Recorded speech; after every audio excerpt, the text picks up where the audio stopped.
بسم اللہ الرحمن الرحیم صلی اللہ علی النبی الامی وسلم۔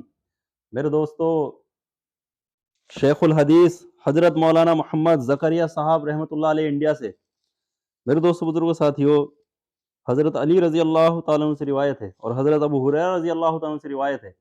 میرے دوستو بزرگوں ساتھیوں، یہ اس کے بارے میں ہے کہ بھئی جو یہ آندھی آتی ہیں، زلزلے آتے ہیں اور آسمان سے پتھر برسنے کا جو میرے دوستو امکان ہے، خطرہ ہوتا ہے، وہ کس وجہ سے ہوتا ہے اور کیا وجہ ہے؟ تو میرے دوستو اس کے بارے میں یہ حدیث پاک پڑھنے جا رہا ہوں۔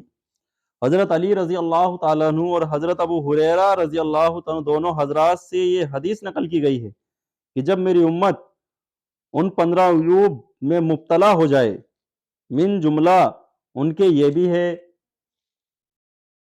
دونوں حدیث میں ہے کہ زکوٰۃ کا ادا کرنا زکوٰۃ کا ادا کرنا تاوان بن جائے، یعنی اس کا ادا کرنا ایسی مصیبت ہو جائے جیسے تاوان ہوتا ہے، یا وہ تاوان کی طرح وصول کی جانے لگے تو اس وقت سرخ آندھیاں، زلزلے زمینوں میں دھس جانا، صورتوں کا مشق ہو جانا، آسمانوں سے پتھر برسنا، ایسے لگاتار مصائب یکا بعد دیگر نازل ہونے لگیں گے جیسے کہ تسبیح کا تاگا ٹوٹ جائے اور اس کے دانے ایک ہو کر گرنا شروع کر دے۔ اعتدال میں سے روایتیں پوری ذکر کی گئی ہے اور اس میں ان 15 عیوب کی تفصیل بھی ہے جس پر سے سخت عذاب ذکر فرمائے۔ ان کے علاوہ اور بھی روایت اس قسم کے مضامین کی ذکر کی گئی ہے۔ یہاں صرف زکوٰۃ کی وجہ سے ان روایت کی طرف اشارہ کر دیا۔ ایک حدیث شریف کے متعلق ایک قصہ بھی نقل کیا گیا۔ حضرت عبادہ بن صامت رضی اللہ عنہ فرماتے ہیں کہ حضور اقدس صلی اللہ علیہ وسلم مکہ مکرمہ میں حتیم کے سائے میں تشریف فرما رہے تھے۔ کسی نے آ کر عرض کیا یا رسول اللہ صلی اللہ علیہ وسلم، فلاں گھرانے کا سامان سمندر کے کنارے پڑا ہوا تھا، وہ ہلاک ہو گیا، سمندر کی موج سے بظاہر ضائع ہوا۔ حضور صلی اللہ علیہ وسلم نے فرمایا کہ کوئی مال بر وہ بحر میں یعنی خشکی میں ہو یا سمندر میں، مطلب یہ ہے کہ ساری دنیا میں اس کے بغیر ضائع نہیں ہوتا کہ اس کی زکوٰۃ ادا نہ ہوئی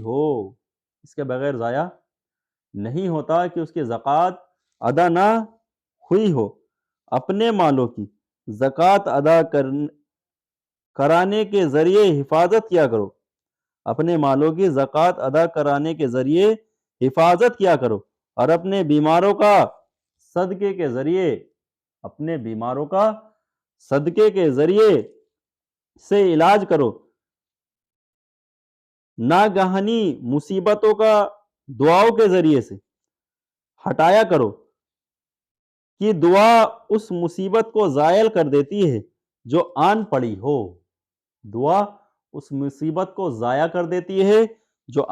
ہو اور اس کو روک دیتی ہے جو ابھی تک نہیں آئی ہو۔ میرے دوستو، دعا اس لیے خوب مانگا کرے ہم۔ میرے نبی نے فرمایا، میرے دوستو، ہم سب کے نبی جناب محمد رسول اللہ صلی اللہ علیہ وسلم نے فرمایا کہ مصیبت کو بھی ہٹا دیتی ہے دعا، روک دیتی ہے، اور جو ابھی تک نہ آئی ہو اسے بھی روک دیتی ہے دعا۔ اللہ اکبر۔ اور حضور صلی اللہ علیہ وسلم یہ بھی فرمایا کرتے تھے کہ اللہ جل شانہ جس قوم کی بڑھوتری یعنی زیادہ اور بقا کا ارادہ یعنی باقی رکھنے کا ارادہ فرماتے ہیں، اس میں عفت، پاک بازی اور سماجت یعنی نرمی اور جد عطا فرماتے ہیں، اور جس قوم کے خاتمے اور فنا کا ارادہ فرماتے ہیں، جس قوم کے خاتمے اور فنا کا ارادہ فرماتے ہیں، اس میں خیانت پیدا فرما دیتے ہیں، اس میں خیانت پیدا فرما دیتے ہیں۔ اس کے بعد حضور صلی اللہ علیہ وسلم نے اس آیت شریفہ کی تلاوت فرمائی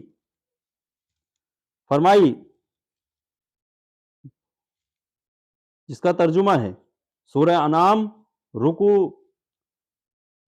پانچویں رکوع میں ہے، سورہ انعام کے اندر اشارہ فرمایا اس سے، اور اوپر کی دو آیتیں سے عبرت اور نصیحت حاصل کرنے کے لیے پہلی امتوں کی ہلاکت کا دستور ارشاد فرمایا ہے کہ ہم نے پہلی امتوں کی طرف بھی جو کہ آپ سے پہلے تھی پیغمبر بھیجے تھے، جب انہوں نے پیغمبروں کا کہنا نہ مانا تو پھر ہم نے ان کو مصیبتوں اور بیماریوں سے پکڑا، یعنی مصائب اور بیماریوں میں مبتلا کیا تاکہ وہ عاجزی کریں۔ پس جب ان کو ہماری طرف سے مصائب کی سزا پہنچی تھی تو انہوں نے عاجزی کیوں نہ کی کہ ان پر رحم کیا جاتا اور ان کا قصور معاف کر دیا جاتا۔ ہاں، جو عاجزی کرتے ہیں میرے دوستو، اللہ کی طرف متوجہ ہوتے ہیں، اللہ معاف کر دیتا ہے۔ ہاں، رحم کیا جاتا، قصور معاف کر دیا جاتا، لیکن ان کے دل تو سخت ہو گئے تھے، وہ نصیحت کیا قبول کرتے، ان کے دل تو سخت ہو گئے تھے، وہ نصیحت کیا قبول کرتے، اور شیطان ان کے اعمال کو جن کو وہ پہلے سے کر رہے تھے ان کی نگاہ میں آراستہ کر کے دکھلاتا رہا، جس کی وجہ سے وہ اپنے برے اعمال میں جن کو وہ اچھا سمجھتے رہے پھنسے رہے۔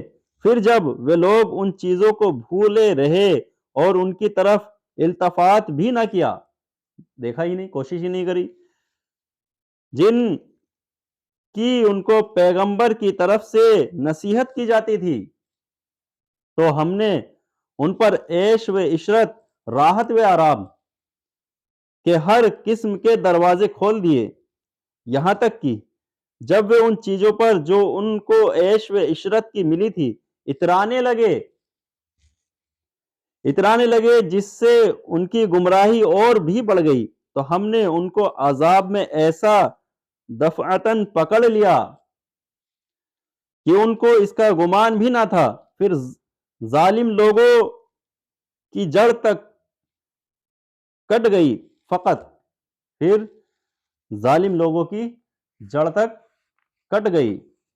اللہ ہم سب کی حفاظت فرمائے۔ یہ آیت شریفہ بڑی عبرت کی آیت ہے کہ اللہ تعالیٰ کی نافرمانیوں کے باوجود اگر کسی قسم کی سختی کی بجائے عیش و عشرت اور راحت کے سامان ہوتے رہیں تو یہ زیادہ خطرے کی چیز ہے۔ ہاں، یہ زیادہ خطرے کی چیز ہے۔ آدمی سوچ رہا ہے عیش و عشرت میں ہوں، مال دولت میں ہوں، میرے دوستو یہ زیادہ خطرے کی چیز ہے۔ اللہ تعالی ہم سب کی حفاظت فرماوے۔ ایک حدیث میں آیا ہے کہ حضور اقدس صلی اللہ علیہ وسلم کا پاک ارشاد ہے کہ جب تو یہ دیکھے کہ کوئی شخص اپنے گناہوں پر مصر ہے اور اس پر دنیا کی وسعت ہو رہی ہے، تو یہ اللہ تعالیٰ کی طرف سے ڈھیل ہے، پھر حضور صلی اللہ علیہ وسلم نے یہ آیت تلاوت فرمائی۔ حضرت ابو حازم رضی اللہ تعالیٰ عنہ سے نقل کیا گیا ہے کہ جب تو یہ دیکھے کہ تو اللہ کی نافرمانی کر رہا ہے اور اس کی نعمتیں تجھ پر لگاتار ہو رہی ہیں، تو اس سے ڈرتا رہ، اور ہر وہ نعمت جو اللہ تعالی سانحوں سے قربہ پیدا نہ کرے وہ مصیبت ہے، یعنی جو اللہ تعالیٰ سے دوری پیدا کر دے وہ کیا ہے؟ مصیبت ہے۔ اللہ تعالیٰ ہم سب کی حفاظت فرماوے۔ اللہ تعالی ہم سب کو صحیح سمجھ عطا فرما دے. حضور اقدس صلی اللہ علیہ وسلم کا پاک ارشاد ہے کہ جس مال کے ساتھ زکوٰۃ کا مال مل جاتا ہے وہ اس مال کو ہلاک کیے بغیر نہیں رہتا. اس مال کو ہلاک کیے بغیر نہیں رہتا. فائدہ: اس حدیث پاک کے مطلب میں علماء کی دو تفسیر ہیں اور دونوں صحیح ہیں. حضور صلی اللہ علیہ وسلم کا یہ پاک ارشاد دونوں پر صادق آتا ہے. ایک یہ کہ جس مال میں زکوٰۃ واجب ہو گئی ہو اور اس میں سے زکوٰۃ نہ نکالی گئی ہو تو یہ سارا مال زکوٰۃ کے ساتھ مخلوط ہے اور یہ زکوٰۃ کا مال سب کو ہی ہلاک کر دے گا. زکوٰۃ کا مال سب کو ہی ہلاک کر دے گا. اس مطلب کے موافق یہ حدیث پاک اس سے پہلے حدیث شریف ہم مانی ہوئی کہ یہ مضمون بے عینی ہی پہلی حدیث شریف کا ہے. حافظ ابن تیمیہ رحمۃ اللہ علیہ نے منتقی میں انہی معنی کو اختیار کیا ہے، اس لیے اس پر زکوٰۃ نکالنے میں جلدی کرنے کا باب لکھا ہے. اور حمیدی رحمۃ اللہ علیہ سے اس حدیث کے بعد یہ نقل کیا گیا ہے کہ اگر تجھ پر زکوٰۃ واجب ہو جائے اور تو اس کو نہ نکالے تو حرام مال حلال کو بھی ہلاک کر دے گا. یعنی زکوٰۃ کا مال جس کا روکنا حرام ہے باقی مال کو جس کا روکنا حلال ہے ضائع کر دے گا. اللہ تعالی ہم سب کی حفاظت فرماوے.